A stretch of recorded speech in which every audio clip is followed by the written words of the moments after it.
ஓம் come கணபதே நமக. ஓம் குருவே நமக.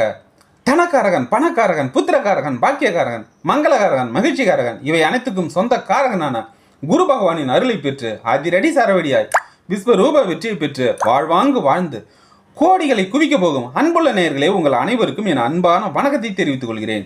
இன்னைக்கு நம்ம பார்க்க போற மிக மிக முக்கியமான பதிவு என்னன்னு பார்த்தீங்கன்னா, நாளைக்கு ஜூன் மாதம் 2ஆம் தேதி செவ்வாய்க்கிழமை இந்த 2026 வருஷத்துடைய குரு பெயர்ச்சி, அதாவது குரு பகவான் மிதுன ராசிலேருந்து கடக ராசிக்கு நாளைக்கு மதியானம் 1:50 திருக்கணித பஞ்சாங்கத்தின்படி குரு பகவான் மிதுன ராசிலேருந்து கடக ராசிக்கு பெயர்ச்சி ஆகிறார். அவர் கடக ராசியில் உச்சம் பெறார். இதனால 12 ராசிகளுக்குமே அவர் நன்மையை அள்ளித்தர காத்திருக்கிறார், நன்மையை அள்ளித்தர போகிறார். சரிங்களா? அவர் உங்க வாழ்க்கையில மிகப்பெரிய பணத்தையும் தங்கத்தையும் கௌரவத்தையும் அந்தஸ்தையும் வெளிநாடு வாய்ப்பையும் கோடீஸ்வர யோகத்தையும் தர தயாராக போகிறார். அதை நீங்க பயன்படுத்திக்க தயாரா? சரிங்களா? காற்றுள்ள போதே தூற்றிக்கொள்கிற மாதிரி இந்த குரு பயிற்சியை நல்ல முறையில் பயன்படுத்தினா உங்க வாழ்க்கையில நீங்க பார்க்காத பணத்தையும் சேர்க்காத செல்வத்தையும், அதாவது ஒரு ஒரு இருட்டா இருக்கிற ஒரு வீட்டில் எப்படி வெளிச்சம் வந்தால் அந்த வீடு எவ்வளோ பிரகாசமா இருக்குமோ அதே மாதிரி உங்க வாழ்க்கையில பணமும் தங்கமும், அதே மாதிரி சொந்த வீடும் சொத்தும் அதிர்ஷ்டமும் ஐஸ்வர்யம் 16 செல்வமும் உங்க வீடு முழுவதும் நிரம்பி வழியும். அத்தனை செல்வமும் உங்க வீடு தேடி ஓடி வரும். சரிங்களா? கோடி கோடியாய் பணம் உங்கள் வீடு தேடி வரும். அதை பற்றி தான் இன்னைய பதிவில் நம்ம தெளிவாகவும் விரிவாகவும் பார்க்க இருக்கிறோம். அதுக்கு முன்னால் நீங்கள் நம்ம சேனலை சப்ஸ்கிரைப் பண்ணலன்னா மறக்காமல் சப்ஸ்கிரைப் பண்ணிக்கோங்க. பக்கத்தில் ஒரு பெல் சிம்பிள் வரும், அதையும் கிளிக் பண்ணிக்கிட்டு மறக்காமல் நம்ம வீடியோக்கு ஒரு லைக் ஒன்று கொடுங்க. சரிங்களா? நாளும் கோலும் செய்வதை போல நல்லவர் கூட செய்ய மாட்டாங்க. அதாவது குரு பார்க்க கோடி நன்மை, குருவருள் இருக்க திருவருள் எதற்கு? அதாவது ஒருத்தர் அவர் ஜாதகத்தை எடுத்துகிட்டு போகிறாருன்னு வச்சுக்கலாம். அவருடைய ஜாதகத்தை பார்க்கறதுக்கு போகிறாருப்பா ஒரு ஜோதிடர்கிட்ட. ஒருத்தர் எந்த பர்பஸுக்காவது, அதாவது வீடு கட்டுறதுக்கோ இல்லை வேலை விஷயமாவோ இல்லை குடும்பத்தில் ரொம்ப ஒரே கடன் அதிகமாக இருக்குது அதனாலேயோ இல்லை திருமணமோ இல்லை வெளிநாடு வாய்ப்போ, சரிங்களா, எந்த ஒரு காரணத்துக்கு நம்ம ஜாதகம் பார்க்க போவோம் இல்லையா? அப்படி பார்க்க போனால் அந்த ஜாதகர் என்ன தெரியுமா ஃபஸ்ட்டு பார்ப்பாரு? அவருடைய ராசிக்கு குரு பகவான் எங்கன்னு தான் பார்ப்பார். சரிங்களா? குரு எங்கே இருக்காருன்னு பார்த்துட்டு குரு அவருடைய ராசிக்கு ஒரு நல்ல இடத்துல இருந்தால் தாராளமாக பண்ணுங்க அப்படின்றார். சரிங்களா? கண்ணை மூடிக்கின்னு தாராளமாக நீங்கள் பண்ணலாம் அப்படின்னாரு. ஒருவேளை குரு பகவான் சரியான இடத்துல இல்லைன்னா கொஞ்சம் வெயிட் பண்ணுங்க. சரியா? ஒரு 6 மாதம் வெயிட் பண்ணுங்க, இல்லை அடுத்த குரு பயிற்சி வரட்டும் அப்படின்லாம் சொல்லுவாங்க. எதுக்குன்னா குரு பார்க்கின் கோடி நன்மை. சரிங்களா? குரு அருள் மட்டும் உங்களுக்கு இருந்துன்னா, அதாவது ஒரு இருண்ட வீடு எப்படி லைட்டு எரிஞ்சா எப்படி அது வெளிச்சமாக மாறுமோ அந்த மாதிரி உங்கள் வாழ்க்கை வெளிச்சமாக மாறும். அப்படிப்பட்ட நாளைக்கு இரவு 12 மணிக்குள்ள நாளைக்கு திருக்கணித பஞ்சாங்கத்தின்படி குரு பகவான் மிதுன ராசிலேருந்து கடக ராசிக்கு உச்சம் பெறார்.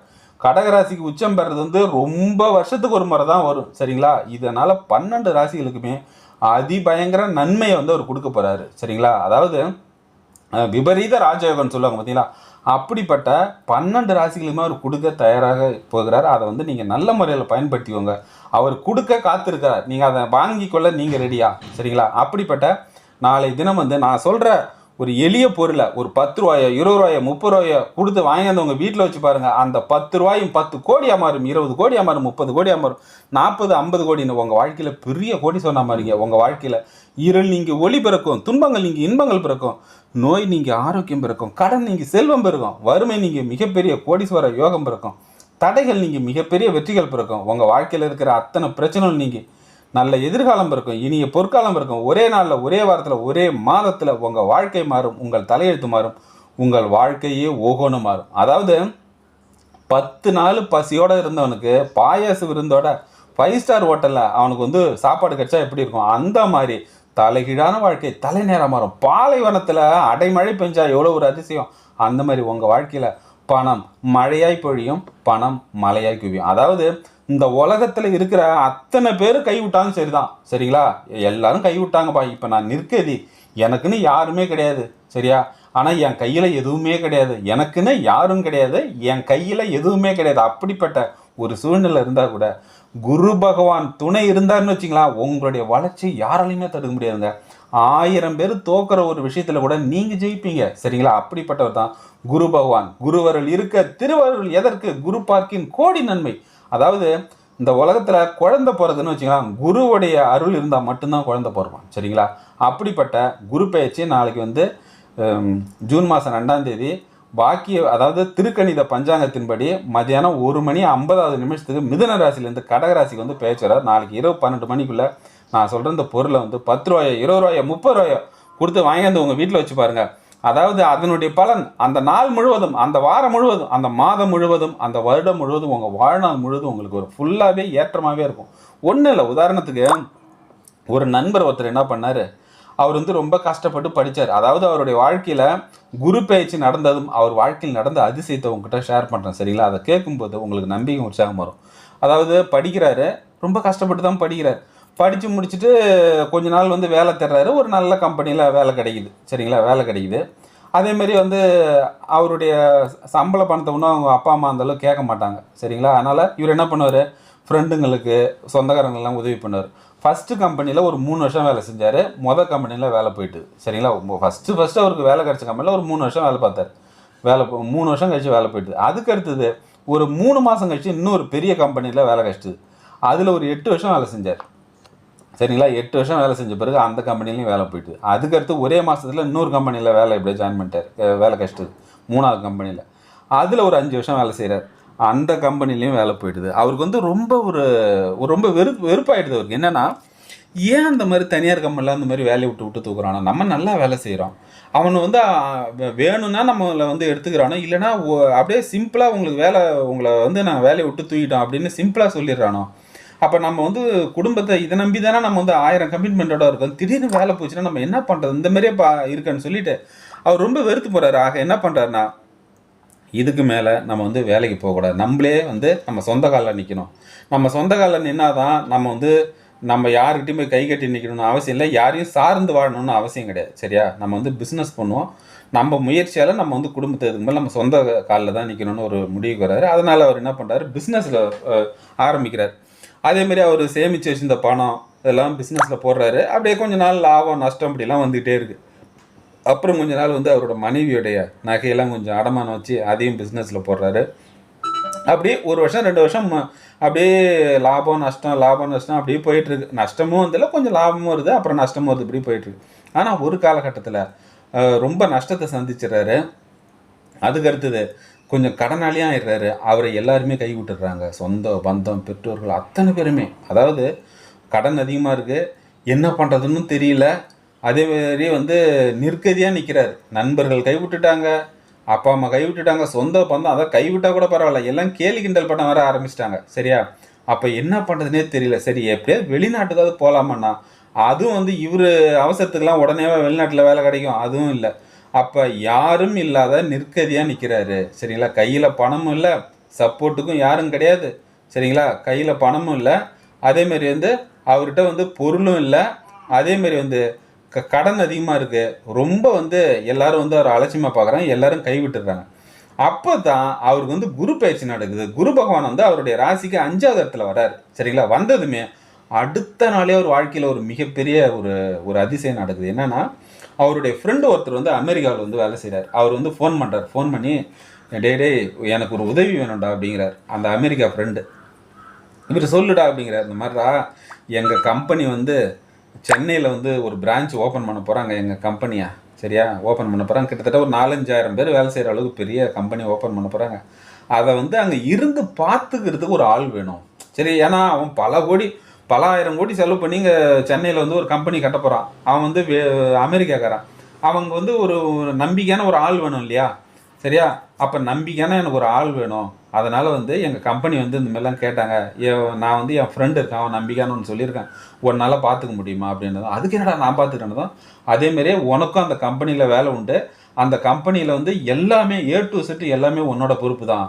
அதேமாரி அந்த ஆட்களுக்கு சம்பளம் கொடுத்து வந்து HR டிபார்ட்மெண்ட்டுன்னு ஒன்று இருக்குது. அதில் வந்து அவங்க வந்து அங்கே அமெரிக்காவிலேருந்தே கொடுத்துருவாங்க அந்த சம்பளம். மற்றபடி அந்த கம்பெனியோட மெயின்டெனன்ஸு, அந்த கம்பெனியோட கட்டுமானம், அந்த கம்பெனிக்கு லேண்ட் வாங்குறது, அந்த கம்பெனிக்கு வந்து செக்யூரிட்டிலாம் கிட்டத்தட்ட அது ஒரு 40-50 செக்யூரிட்டியாக தேவைப்படும். அதுக்கடுத்து வந்து உள்ளே பெருக்கிறவங்க, அப்புறம் கார்டன்லாம் இருக்கு இல்லையா, பூஞ்செடிலாம் வச்சுருப்பாங்களா, அந்த மெயின்டெனன்ஸு, கரண்ட்டு பில்லு, இது எல்லாமே நீ தான்டா. அதேமாரி கம்பெனியில் உனக்கு ஒரு வேலையும் போட்டு கொடுத்துருவாங்க. உனக்கு வந்து கிட்டத்தட்ட வந்து ஒரு 30-40 லட்சமாவது ஒரு மாதம் வரும், எல்லாத்துலேயும் சேர்த்து. ஏன்னா செக்யூரிட்டிக்கு இவராக பார்த்து கொடுத்தா தான் சம்பளம். அந்த மாதிரி ஒரு ஆப்பர்ச்சுனிட்டி வருது. நான் கண்டிப்பாக செய்கிறேன்டா, நான் பண்ணித்தரேன், நான் நம்பிக்கையாக இருந்து நான் பார்த்துக்கிறேன் அப்படின்னுவோம். சரி, உனக்கு நாளைக்கே ஒரு அட்வான்ஸ் மாரி ஒரு 5,00,000 நாங்கள் அனுப்பி விட்றாங்க எங்கள் கம்பெனிலேருந்து, அதை இது பண்ணிக்க. அதுக்கடுத்து நீ ஒரு 10 நாள் ரெஸ்ட் எடுத்துக்கோ. அதுக்கடுத்து நீ சென்னைக்கு போயிட்டு 2-3 மாசத்துல ஒரு 5-6 ஏக்கர் நிலம் வேணும் கம்பெனி கட்டுறதுக்கு அப்படின்னு சொல்லி அந்த இடத்தெல்லாம் வாங்கி அது இவர் பேர்ல தான் அந்த நிலமே, சரிங்களா? இவர் ஓன் பேர்ல தான் எல்லாமே. அதுக்கடுத்து அந்த கம்பெனி கட்டுமானம் எல்லாமே நீ தான் பார்த்துக்கணும் தான். கிட்டத்தட்ட அந்த கம்பெனி கட்டி முடிக்கிட்டே 2-3 வருஷம் ஆச்சு. அதுலேயே அவன் பெரிய கோடீஸ்வரன் ஆகிட்டான். ஏன்னா எல்லாமே அந்த கட்டுமானத்துக்கான அத்தனை பணமும் இவனுக்கு வந்துடும், இவன் வாங்கி போட்டு கட்டுறது தான். அந்த மாதிரி அவன் வாழ்க்கையில் மிகப்பெரிய ஒரு வாய்ப்பு இன்னைக்கு ஒவ்வொரு மாதமும் கிட்டத்தட்ட 40 to 50 லட்சம் அவன் சம்பாதிக்கிறான். இன்னைக்கு பெரிய சென்னையிலே ஏகப்பட்ட வீடு வந்துடுது, சரிங்களா? பெரிய பெரிய கோடீஸ்வரர்கள்லாம் வாழ்வாங்க பார்த்தீங்களா ஏரியா, அந்த ஏரியாவெல்லாம் அவனுக்கு வீடு இருக்குன்னா பார்த்துக்கோங்களாம். அந்த மாதிரி குரு பகவான் அவனுடைய ராசிக்கு 5ஆம் இடத்துல வந்தார். வந்த அடுத்த நாளே அவனுடைய வாழ்க்கையில் 5 லட்ச ரூபா அவனுடைய அக்கௌண்ட்டில் கிரெடிட் ஆச்சு. அதாவது ஃபோனும் அவன் நண்பனே பண்ணி இந்த மாதிரிலாம் உனக்கு ஒரு வாய்ப்பு இருக்குது அப்படின்றத விட உதவியாக தான் கேட்டான். ஒரு உதவி பண்ணணும், நம்பிக்கையாக இருந்து பார்த்துக்கணுண்டா. அதேமாரி நீ நல்லவன் நம்பிக்கையானவன்னு எனக்கு தெரியும், அதனால தான் நீ என் ஃப்ரெண்டு இருக்கான் அவன் பார்த்துக்குவான்னு நான் சொன்னேன். அதனால் ஒன்றை நம்பி தான், அதாவது என்னை நம்பி தான் அங்கே ஆரம்பிக்கிறேன், நான் ஒன்றை சொல்லியிருக்கேன், அதனால் நீ கரெக்டாக பார்த்துக்கிறேன்னு நான் பார்த்துக்கிட்டான் தான். இன்றைக்கி அவன் வாழ்க்கையில் தேடி வந்த அந்த இதை பாருங்கள். ஆக இந்த உலகத்தில் இருக்கிற அத்தனை பேர் கைவிட்டாலும் சரி, குரு பகவான் அவருடைய பார்வை பட்டாவே, அவர் நல்ல ஒரு இடத்துக்கு வந்தாவே உங்கள் வாழ்க்கையில் மிகப்பெரிய மாற்றம் வரும். இந்த உலகமே உங்களை எடுத்து நின்னாலும் சரி தான், நீங்கள் பெரிய பணக்காரனாக மாறத, பெரிய கோடீஸ்வரனாக மாறத யாராலுமே தடுக்க முடியாது. அப்படிப்பட்ட நாளைக்கு குரு பகவான் மிதுன ராசிலேருந்து கடக ராசிக்கு பெயர்ச்சியாகி உச்சம் பெறாரு. நாளைக்கு இரவு 12 மணிக்குள்ள கொண்டக்கடலை இருக்குது பார்த்தீங்களா, குரு பகவானுக்கு உகந்த பொருள் இந்த கொண்டக்கடலையை வாங்கியாந்து உங்கள் வீட்டில் வைங்க. ஆல்ரெடி கொண்டக்கடலை இருந்தால் கூட நாளைக்கு ஒரு 1/4 கிலோவோ 1/2 கிலோவோ வாங்கியாந்து நீங்கள் உங்கள் வீட்டில் பூஜை ரூமில் வைங்க. வெள்ளை கொண்டக்கடலை இருந்தாலும் சரி தான், கருப்பு கொண்டக்கடலை இருந்தாலும் சரி தான், வாங்கியாந்து வச்சு பாருங்கள். அதனுடைய சக்தியை அது நேத்திர சக்தின்னு சொல்லுவாங்க, சரிங்களா? அந்த அந்த அந்த குரு பேச்சு நடக்கிற அன்றைக்கே நம்ம அதுக்கு தகுந்த பொருளை வாங்கி அந்த வீட்டில் வச்சோன்னு வச்சுக்கலாம். அதனுடைய சக்தி பன்மடங்கு அதிகமாகுங்க. அந்த நன்மை கிடக்கும். குரு பகவானுடைய அருக்கடாட்சி அதை ஈர்த்து கொடுக்கும். அதனுடைய அந்த சக்தியானது அந்த நாள் முழுவதும், அந்த வாரம் முழுவதும், அந்த மாதம் முழுவதும், ஏன் உங்கள் வாழ்நாள் முழுவதுமே உங்கள் கூட வரும். கோடி கோடியே பணம் உங்கள் வீடு தேடி வரும். 16 செல்வமும் உங்கள் வீட்டில் நிரம்பி வழிய நம்பி கூட பண்ணுங்கள், சரிங்களா? குரு பார்க்க கோடி நன்மை, குருவருள் இருக்க திருவருள் எதற்கு? இந்த உலகத்தில் இருக்கிற அத்தனை பேர் கைவிட்டாலும் சரி தான், குரு பகவானுடைய அருட்கடாட்சமும் இருந்தாவே உங்கள் வாழ்க்கையில் உங்களை யாராலுமே ஜெயிக்க முடியாது. கோடி கோடியாய் பணம் உங்கள் வீடு தேடி வரும், சரிங்களா? அப்படிப்பட்ட இன்னைக்கு நீங்கள் ஏழைய பணக்காரர் தெரியாது, நாளைக்கு இந்த குரு பயிற்சி நடக்குது. திருக்கணித பஞ்சாங்கத்தின்படி உங்கள் வாழ்க்கையில் மிகப்பெரிய மாற்றம் வரப்போகுது. அதேமாரி குரு பகவான் உங்களுக்கு நன்மை செய்ய அவர் காத்துட்ருக்காரு. அதை காற்றுள்ள போதே தூற்றிக்கொள்ளுன்ற மாதிரி அந்த வாய்ப்பை நல்ல முறையில் பயன்படுத்திட்டு வாழ்க்கையில் பெரிய கோடீஸ்வரன் நான் வரணும் நான் கேட்டுக்கிறேன். அதேமாரி உங்கள் வாழ்க்கையில் என்ன தேவையாக இருந்தாலும் நீங்கள் கேட்டதும் கிடைக்கும், கேட்காத பல விஷயங்களும் உங்களை தேடி வரும், சரிங்களா? நம்ம இப்போதைக்கு நம்மளுடைய தேவை, முக்கியமான தேவை மட்டும் தான் நமக்கு தெரியும். ஆனால் அதையும் தாண்டி இன்னும் பல தேவை இருக்குது. அத்தனை நன்மைகளும் நம்மளை தேடி வரும், சரிங்களா? எல்லாம் பெஸ்ட்டாக கிடைக்கும், பிரம்மாண்டமாக கிடைக்கும். கொஞ்சம் வெயிட் பண்ணுங்க, சரிங்களா? எனக்கு உடனே கிடைக்கணும் அப்படின்னு நினைக்கக்கூடாது. அதுக்கு தகுந்த மாதிரி ஒரு சின்ன விஷயம்னா உடனே கிடைச்சிடும், பெரிய விஷயம்னா அதுக்கு தகுந்த மாதிரி கொஞ்சம் லேட் ஆகும். அதேமாரி பொறுத்தார் பூமி ஆளவர்ன்ற மாதிரி உங்கள் வாழ்க்கையில் பொறுமையாக இருங்க. நாளைக்கு அந்த கொண்டக்கடலை வாங்கி அது மட்டும் உங்கள் வீட்டில் வைங்க. கோடி கோடியாய் பணம் உங்கள் வீடு தேடி வரும். உங்கள் வாழ்க்கை மாறும், உங்கள் தலையெழுத்து மாறும், உங்கள் வாழ்க்கையே ஓகணும் மாறும். இந்த வீடியோ பிடிச்சினா உங்களுக்கு லைக் பண்ணுங்கள், ஷேர் பண்ணுங்கள், சப்ஸ்கிரைப் பண்ணுங்கள். நன்றி, வணக்கம், வாழ்க வளமுடன், ஆல் தி பெஸ்ட்.